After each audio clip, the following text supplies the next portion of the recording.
All right. Welcome back to Inside the 90. Jami, happy Friday. Likewise. Fall is here. It's beautiful outside. Oh, it's gorgeous. Even though we got a little snow on Monday, we went, my folks were in town and we hiked at Whitewater Falls. Oh, yeah.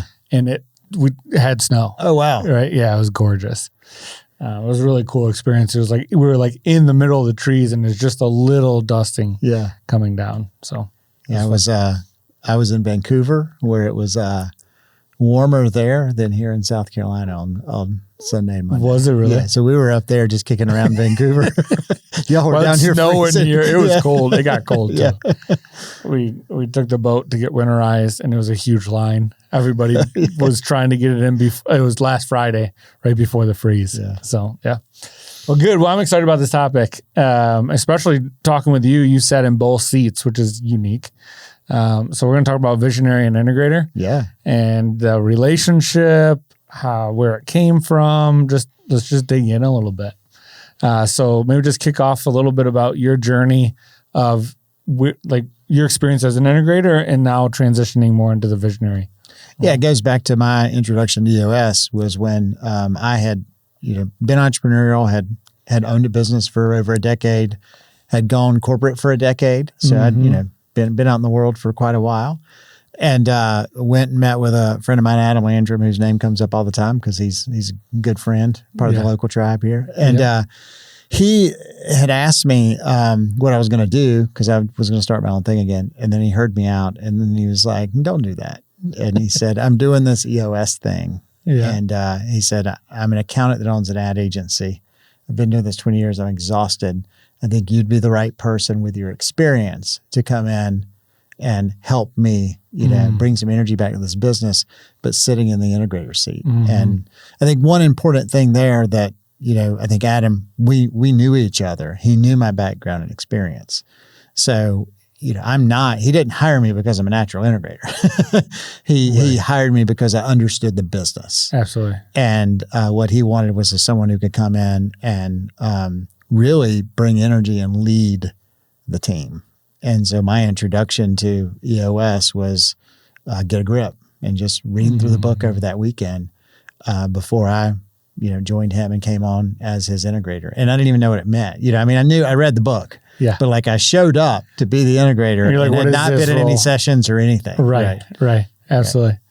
And then fast forward now, once you started Wonder, you kind of went through that same journey to find your right fit for your integrator. Yeah. And that's always a piece of this when you look at a team and you start implementing EOS, a lot of times we'll place somebody in the integrator seat that may already be in the organization. And usually within a year, we're going to find if that's the right person or not, because that relationship is so key. It's literally like two puzzle pieces fitting together. And so it's a little bit of a visionary's hunt to find their integrator. Yeah. It's more than just GWC, that specific seat and core values. There's a little bit more to that relationship. Yeah. And I think in both me being the integrator to a visionary, we had an existing relationship. Yes. And there was trust there, right? We had been in the same business as peers for 15 years. And so I think that, he wanted the experience, but he wanted it within the confines of the integrator relationship for him. Absolutely. He had employees, but he had never had that VI relationship. Yes. And so, the dynamic there that was interesting is I'm a 68 on the integrator assessment and I'm an 86 on the visionary assessment. Yeah. So you can play both roles essentially, but you're more visionary tendency. Correct. Yeah. And I had, after doing my own thing and then going corporate, and I had kind of called it like little buddy, like I'm good to come along someone else and help them execute on their vision. And I did that and it was enjoyable. We did get to the point where Adam's vision for his business, which was he wanted to take one direction, and I felt like I wasn't the guy to lead that charge. So after 3 years, and my visionary instincts were kicking in, I was like, I'm now need to go do this for myself. So once I jumped out and kind of went on my own again, then I knew the day would come where I was going to have an integrator. Absolutely. And who was that going to be? Because I definitely, I was going to run this business on EOS from day one. We did. Mm-hmm. And so getting the right timing, the right person, availability, all that, like when's it, but it all really did. The timing was impeccable. And what were the things when you went and searching for your integrator, what were the things that you were looking for? Yeah. So I think I may overvalue this, but I'm in marketing and advertising. On the surface, it's a simple business. We just get paid to come up with ideas. Behind the scenes, it's multidisciplinary. It's complicated. Everything's custom. So it's not a super process. You can't necessarily scale the creativity itself, right? Right. So I needed someone who understood the business to understand that what we're scaling is the ability to do creative things to solve problems for clients with a multidisciplinary team. But what doesn't work in an agency environment is a lot of rigidity in structure and process. I mean, process and structure is good, but that's not always the answer. Yeah. You have to know how to be effective before you really focus on efficiency. Yeah, GWC more than just come in and put in process. Correct. Yeah. And so my fear, because I am, on the Colby, I'm a 7473. So process is something I love giving to people. You don't like to follow. I don't like to follow. A lot of those issues that end up on the issues list is probably because Jamie's process didn't get followed. Exactly. But I am systematic, right? I can see the landscape of something and architect something and be like, all right, cool. Here's the process. This is where we're going to have to do this. Everybody got it. Cool. Don't ask me to live it. Right. But so I really needed that someone who could bring the accountability and the process to me. But I knew they had to know the business. Yes. And so, being an agency entrepreneur for over 2 decades, I knew a few people. Yes. So I really did. Once I was like, I've got to find the right integrator. I had a guy who had worked for me back in 2007, like 2006 to 2010. Mm-hmm. And back then, his name's Ryan. I called him, he was my boss, is what I would joke, right? Because he's the guy who brought all the order to allow us to get everything done. Yeah. And my business partner and I were selling stuff, making promises, and then he was figuring out how to deliver on those. And it was fun. But he was in essence like an integrator before I knew what an integrator was. Absolutely, yeah. So I tried to get him to join me, but he's been in the corporate side for a long time. And when it got down to like, all right, we're going to do this, he really raised his hand and he said, man, this is way too entrepreneurial for me. He's like, I don't think I'm ready for that yet. And because we were starting something, and then what ended up happening is 2 or 3 days after that, another person, oddly enough, who was one of my old clients and collaborators who Ryan had actually started his career working for. Oh, I don't know. He taught him, all the operational stuff. He reached out, and it's Warren Griffith. He's my integrator today. And, Warren and I owned the same agency in different chapters. At different times. So we knew each other. We know our backgrounds. I know his strengths. He knows my strengths. And Warren is high tenacity, get stuff done. Yes. And so I think what I found, just timing was impeccable because it was literally within a few days. Mm-hmm. I already had our kickoff with you for our focus day scheduled. Already scheduled, yeah. So we were scheduled for June 6th. I think you texted me like the week before and you're like, I found my integrator. Yes. I think you were probably like, what? What happened here? But, good thing we found him because it's going to be off the rails real quick.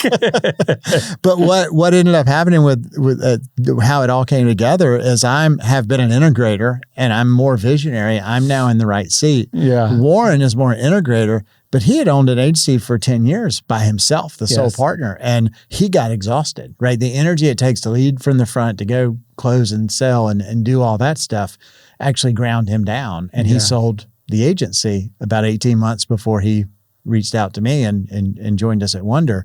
But now, he's like I think he's a 90 something in the integrator assessment. Yeah, he is like a 92. Yeah. And I'm, in the right seat, and it's just what I wish I would have had my whole entrepreneurial career earlier. Our relationship is the driver and the glue. Yeah. And in experience, right, that VI relationship is so important. It's so important to it stacks up against just EOS as a whole. Yeah. Right? Like you have to have that relationship that's strong. The majority of teams that struggle that I see, it's a lack in trust and a lack in following the rules of the VI relationship. Right? It's like, are we staying on the same page? Right? Like I know you and Warren are pretty diligent about your same page meetings. Yeah, great. We do it Friday afternoons once a month. Yeah. And how long do those typically go for until the list is cleared off. That's one thing as an integrator, I'm like, when we sit down, when I was with Adam, I mean, we started at 2 sometimes and it was 11:30 at night. And Adam's like, I need to go to bed. And I'm like, we're not through these issues. Yeah. Yeah. Now, Warren and I haven't been that, challenging yet. But you'll go 4 hours. Oh, easily. Yeah. It's a 2 to 6 on the afternoon. And easily. You do that once a month? Once a month. Once a month. Yeah. And what are you putting on that list? I'd say he's better at dropping it on there as in between. Yeah. So he'll be building that list out. A perfect integrator. Yeah, correct. And you're coming in, driving in, writing things down. Yes. Perfect visionary. Right? But it's all in 90, so we pull 90 up and we start going through the list, and it's an L10 format for us. We just are focusing on, we'll do check-ins. Yeah. And then we'll look at the list, make sure that we're not missing anything, and then we just try to plow through it all. Love it. And there's this yin and yang that kind of occurs with the visionary and integrator. I think the culture around the VI in the EOS space is always a little strange to me at times and I'm saying this because at times we it almost feels like a stereotype of a visionary and integrator. And that's why I say it's really a puzzle piece. You have to find your right one. Yeah. Because it's not a set box. The visionary does these exact things. They always show up this way. And the integrator does these things and always shows up this way. There is this match that you're looking for that pulls that in. But yeah, everybody brings value. Everybody brings those things. And there needs to be this natural friction. Where I see a lot of times visionary and integrators relationships are weak is that there's not enough friction between the relationship. Yeah. It's just the integrator is sitting there and be like, well, yep, I'll just take care of it. Give it to me. I'll put it on the list. It just is like order taking almost, or the exact opposite. And they're just like, you visionary, you go over there. Don't be involved. I got it. Yeah. Right. And really, it's the duo that is really leading the charge. And that visionary needs to be obsessed with EOS, needs to be obsessed with the culture, needs to be driving us, demanding our level of service, right? Telling us where we're going. And that integrator is bridging the gaps in those areas and making sure that each function stays strong, and it's the glue that kind of keeps things together in that, and is the one that is pushing on the visionary, understanding where we're going, but also saying maybe now is not the right time. Is it the right time? Right? Like just kind of that dynamic back and forth. Yeah, I think ultimately I've been known to whiplash, right? Especially like just being a visionary, growing a business, there's that. But then with my Colby, I'm a high fact finder, high quick start. Yeah. Which those two are actually by definition, foot on the gas, foot on the brake, foot on the gas, foot on the brake. Because it's like, if I've done it before, I don't need any information, go. New, pause, I got to ask some questions. Yes. And, I've been in this business forever. I've done all these things before. So I'm inside the walls of the business, right? And I think, Warren's very good at balancing that out and preventing that whiplash effect from happening. Well, we all have felt this, right? When we sit in a session, we build quarterly rocks and we say, here's our focus for the next 90 days. And about a month in, it's like, wait, what happened? Yeah. And the priorities shifted and these things are kind of going. And what has happened there is that, and you'll feel that, or that's in an EOS term, like format, it can just happen naturally. Whereas like we leave a meeting and we feel very aligned. And then the next week it's like, what happened? I thought this is what we agreed to. Why are we way over here? And that's where the tools really come in. Weak VI relationships will be okay with that, and they'll just be annoyed, but they'll just keep going. Yeah. Strong VI relationships are going to call that stuff out. Yeah. And call it out through an issues list and look at it through a tool. Hey, I thought we're on the same page with this rock saying that this was our priority. I'm lost because now we're going this way. Is this, oh yeah, no, you're right. Let's go back there. Or yeah, things have shifted. Well, let's talk about that now. Yeah. How does this rock change? How does this goal or target change? Yeah. But it's really kind of pushing back and forth on that priority. Yeah, I think with, letting them own the seat, that's something in the past 6 months you've spoken into me, is because I think, I think about stuff all the time. My brain doesn't shut off, right? So I can get a racket going in my head, and but that's where I need to pause.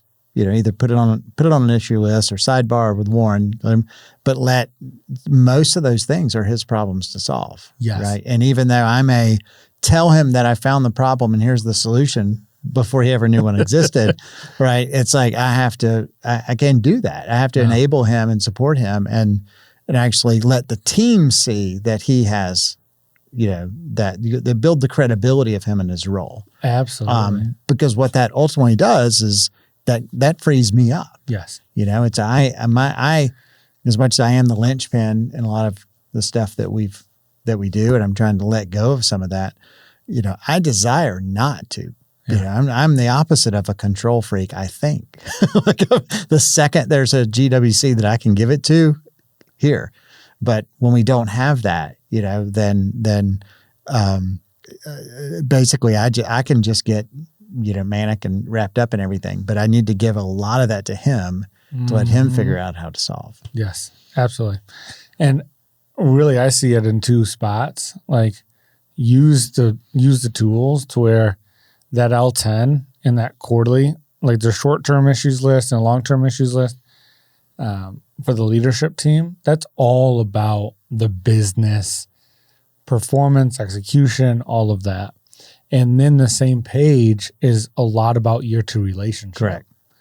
So things that maybe there's a misalignment between the two of you, or, hey, there's an issue here that like you said these couple things and I'd need to know what was behind what you were saying there. Like it's about sharpening each other's sword and pushing and pulling and building that. That's really what that same page should really be. Yeah. And that level 10 is all about how do we build this beautiful company through the lens of this leadership team. Yeah. And that helped me when Tom and I had Barracks. We had, Vision and Integrator. We would do same page. And it helped me knowing that this is for our relationship. And the leadership team L10 is for the execution stuff. Let's go. Yeah, I think with, my core role in the visionary seat is I'm already, obsessed about the product, but equally obsessed about EOS and the framework, and then the culture. Yes. Like those are the quality of the work, the culture of the team, and how we're using EOS. That's really my function. Yes. And just making sure that I can push everything else down, not push down, let Warren actually rightfully have what's his. Absolutely. Absolutely. So for me to let go, to focus on those things, because running the business is running on EOS. That's the outcomes that we're looking for. I love it. I love it. And I'm telling, if an integrator is listening to this, your visionary and the rest of your team wants you to have a stronger voice. Yeah. Every single time I hear this, like every team I'm with, not every time, but a lot of teams I'm with, when you do the annual one thing commitment, a lot of the feedback to whoever who sits in that integrator seat is we want you to have more opinions. Yeah. And push for it. Not opinions. That's the wrong word. Sorry. We need you to push against us to keep our vision and our priorities in the forefront. Yeah. Create the tension. Create the tension. Tension is good. But create the tension through the lens of the problem, not the person. Yeah. Right? Like bringing things back. I had this great example of what this should look like. And in a conversation with the client and I, and we were talking about how there's two ways. One is like trying to create the alignment compared to fight against it, right? And one is like, okay, I'm going to get all those opinions, bring them together, and then I'm going to like, this is what I think we should do being the integrator, right? Compared to fight against it and push against it. Hey, these are our rocks. All like, is that in line with this? Is that going to help us achieve this? Yeah. Right? You come in with this, like, wait, hold on. Is that a different place here now? Right? Like, use it to push against things through the lens of those. Yeah. And I've told Warren, like, I'm pretty good at getting people rallied up and moving forward, and I'll take us straight over the cliff. Yeah. So I need, and everyone's coming with me.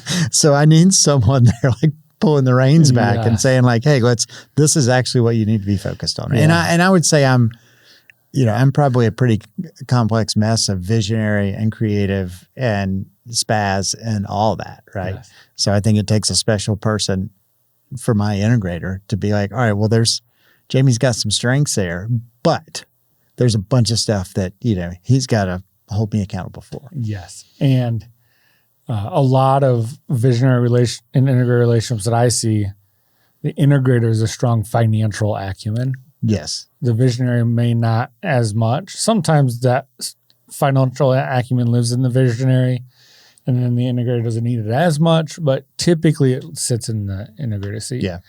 And it's like, one of the studies of where the VI relationship came from was Walt Disney and Roy Disney, right?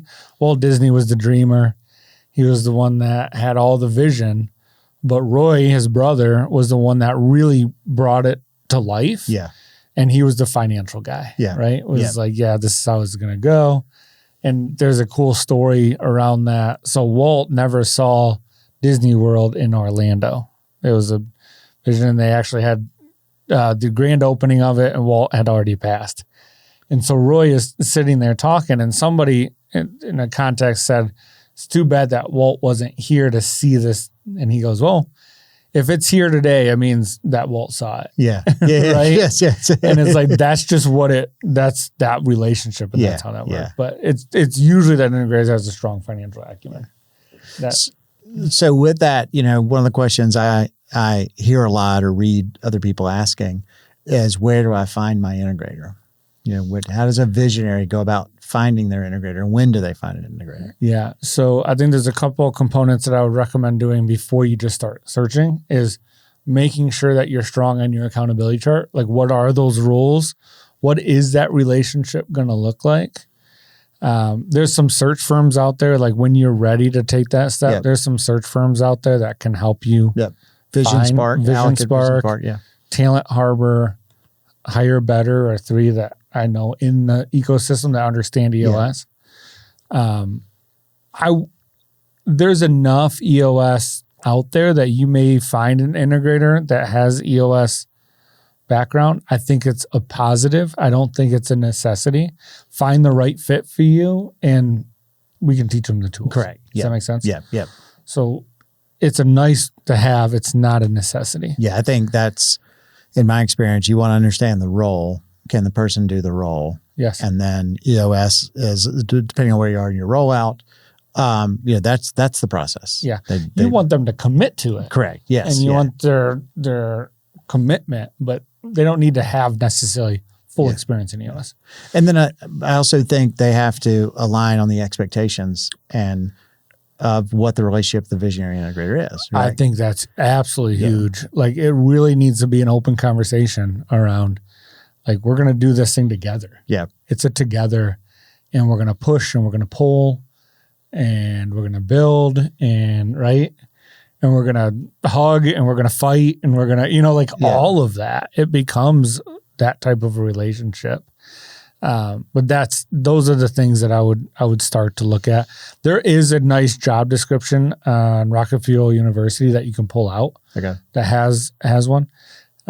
There's also, think about timing here. So there's fractional integrators that can come in that are EOS trained, and maybe you're not quite prepared to hire somebody full time. They do 1 day a week and they run your L10s, and then they do same page meetings, and they have one-on-ones with the discipline owners. Yeah. So it starts to become that glue. And a lot of times it provides all of us with okay, we'll use a fractional for 6 months, start to understand how this looks. What do we need to then go hire our next one? Yeah. So that's one thing. The other thing I would tell you is don't feel like once you hire one, that is your integrator forever. As a visionary, if you're a visionary, you're the founder of the organization, you're the owner. Like if they're not the right person, make a change and go search for the right person. Yeah. It's going to be all the difference when you have them. And then I think from a visionary's perspective, like you've got to enable them and equip them. And you also have to understand they have veto power, right? On some operational things, like the how is no longer your job. Yes. Like this is what we do. And this is where we're going. This is what we're doing. That's the visionary. But the how it gets done and the mechanics of it, if you're a visionary in that, well, I recommend everyone just, if you're the founder of the company or the owner and the leader in the company, it's the personality skills and traits that define visionary versus integrator, not the role or how you got there, right? Correct. So I think going to Rocket Fuel University and I think there's an assessment for each. There's one for visionary and for integrator, because I've met visionaries who, once they get into it, actually realize they're more integrator. Yes. And especially if you're thinking about like, hey, I need a partner, or I need, someone to help me operationally. I would start with those two assessments at Rocket Fuel University. Yeah, so I agree. Go take the Crystallizer assessment on Rocket Fuel University. It will tell you, it'll give you a score on visionary and integrator of what percentage you kind of fit in that. Yeah. And it's not right or wrong. It's just a self-assessment for you to know, like, all right, well, here's you're going to learn from it. Absolutely. But you brought up an important, one of the rules of that visionary integrator relationship about the integrator is the tiebreaker. I think we just need to hit the 5 rules real quick before we close out. So the first rule is that we must stay on the same page. Yep. So we have to hold our same page meetings. When we have this feeling of misalignment, we got to get in a room and we got to get back on the same page. Resentment can build in this relationship. So you cannot allow resentment to build. As soon as it starts, you got to get in the room and talk about it. So and you have to encourage that. So if you're a visionary, encourage that from an integrator. If you're an integrator, encourage that from a visionary, right? Rule number 2 is that there are no end runs. So end runs are going around somebody either way, right? So somebody's, you say you hire an integrator, and there's a leadership team member that's used to coming to you and you're giving them direction, operational direction as a visionary, that's an end run. Or if you're a visionary and you're going 2 levels down and giving operational direction, that's an end run. So we just got to be careful of those end runs, because it'll create chaos. And on that one too, I think that's very common in entrepreneurial organizations. It is. I think that's where I think EOS, sometimes it's just people aren't aware. There's not the expectation or the language to define that. Right. But I do think that's one of the key things that EOS provides, is giving that definition, so that then now you have the common language to define, like, hey, Jamie, you can't go down and, I can't go tell a project manager how to do their job. Yes. Right. You can go talk to the project manager. Correct. Culturally, make sure that things are good. What's going well? What's not going well? How can we help? Oh, that's an interesting thing. Let me bring that to the team, right? Yeah. Use the issues list where they belong, right? But I agreed. The next one is that the integrator is the tiebreaker. So this is always a hard one for visionaries to hear, right? But that's why I'm saying the relationship is so important, because we are giving the integrator power on the operational decisions, right? But also comes with the power and authority comes with the responsibility of the outcomes. The P&L performance usually lies in the integrator. Yeah. Right? So they're the ones that are watching that. That's why I said they usually have a strong financial acumen, is because of that. Perfect example we've had in real life is was looking at the timing of hiring a leadership team member for Wonder.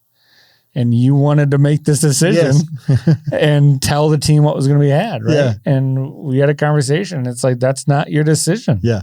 It's not your call.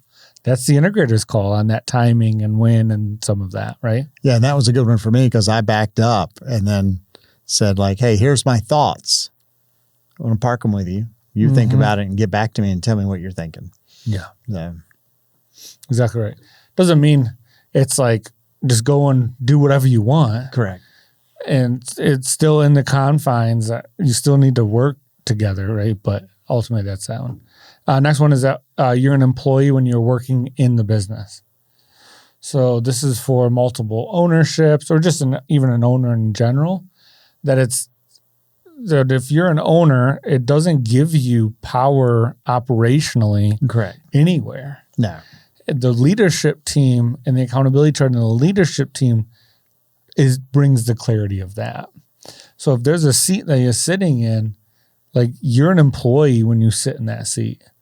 When you're an owner, it's over here in the owner's box. Yeah. And then last is that you must maintain mutual respect. And that's all about you on the same level. Like just treat each other with respect. It's not a relationship where as an integrator, you just got to do what the visionary says. But it's not a relationship with an integrator. You push the visionary out and say, oh, you're just a crazy visionary. Go sit in the corner. Correct. Yeah. We got this thing. Let the grown-ups. Like, no. Well, I think that's an important thing. Visionary and integrator are roles, not labels. 100%. Right. It's like it has a defined function. And that's, because I do struggle with that a little bit on how some people will call that out. But it is that true relationship on how to do that appropriately. Cool. Well, I do think it's a good call out of the next steps. Like, what do you do from here? Right. It's go to Rockefeller University, take the crystallizer assessment, do that. You can reach out to me directly, andrew.geisel@eosworldwide.com. If you have anything going on with VI, what maybe just even when it's somebody to talk to about like, I'm a visionary, I don't have an integrator. What's my next step? Yeah. Or I'm struggling with my integrator. How do I like handle this conversation or vice versa? Whatever that looks like. Yeah.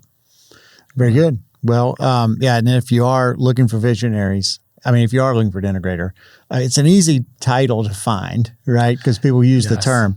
But I would also say it's used by a lot of people now just to be kind of self-labeled as an integrator. Yeah. So just dig into the experience and make sure that they've got the background and understand the meaning of it. Yes. And that's where I think it's just don't hire because they're an integrator. Yes. Hire for the seat you need. Correct. Yes. Their experience and the relationship.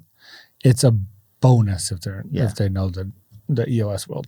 And I would just say if you're a visionary and you're listening to this and you are resistant to get an integrator, you just got to do it.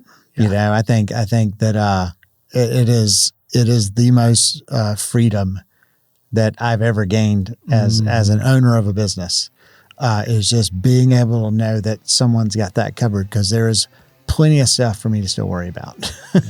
And your team members will thank you. Yes. Yes. They'll thank you because it just helped. They're trying to track you right now. Yeah. And follow around, and it provides a little bit more stability for them when there's this kind of duo helping that out. All right. Until next time. Yeah. See y'all.